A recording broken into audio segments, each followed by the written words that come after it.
After a week full of speculations, critiques and think pieces, a producer of Childish Gambino's "This Is America" music video sharing new details about its intentions and all the symbolism and hidden references that had audiences scratching their heads. Tuesday, Ibra Ake, a writer for FX's hit series Atlanta and the creative director for Childish Gambino, Donald Glover's hip-hop alter ego, opened up about the viral video in an interview with WNYC Radio. This is America, 5 powerful messages that will stay with you long after your Donald Glover hangover. We try to make stuff in a vacuum in a way where we're not influenced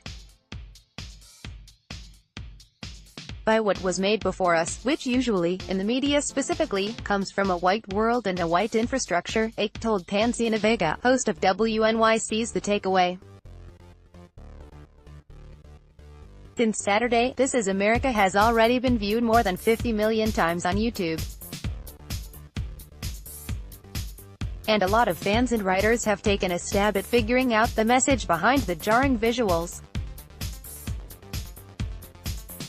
Not to toot my own horn but to toot from what Ake had to say, it appears that Grio's assessment of the clip was pretty spot on. We reduced it to a feeling, a very black feeling, a very violent feeling, but also a very fun feeling. Ake said of the video, which shows Childish Gambino and a group of school children doing the gwara gwara while the world descends into chaos all around them. If you're at the club and there's a shooting outside, you still have to go get food afterwards and you have to compartmentalize that. Ake said about the video constantly oscillation between violence and joyful dance.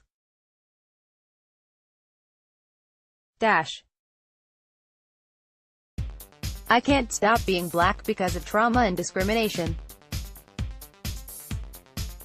Still have to live life and forge on. He also confirmed theories about references to Jim Crow and the late Fela Kuti, the iconic Nigerian musician whose look and dance moves were heavily infused into the video. Our goal is to normalize blackness. Ake clarified, "This is how we would like to dance, but we have to be aware of the danger and the politics of how we are perceived and the implications of the history of how we were treated. There's all this math you're constantly doing expressing yourself," he continued. "We're trying to not have to explain ourselves to others and just exist, and not censor what our existence looks like as people." While many have applauded the video, others like Brittany Luz have taken issue with how callously black bodies are executed in some of the scenes. Black Navy vet brutally beaten and called racial slurs by 4 white security guards. "I just don't find depictions of graphic trauma, violence particularly artful, especially in the context of state, hateful violence against black people, especially in a short-form music video," she tweeted Sunday. "My PTSD is real, but even if that weren't a factor, I'm not sure I'd be able to stomach it. I just don't find depictions of graphic trauma, violence particularly artful, especially in the context of state, hateful violence against black people, especially in a short-form music video.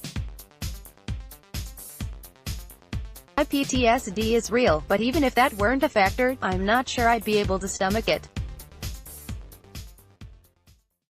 Brittany Luz, at BMLuz, May 6, 2018. Ake responded to Luz's pushback on Tuesday.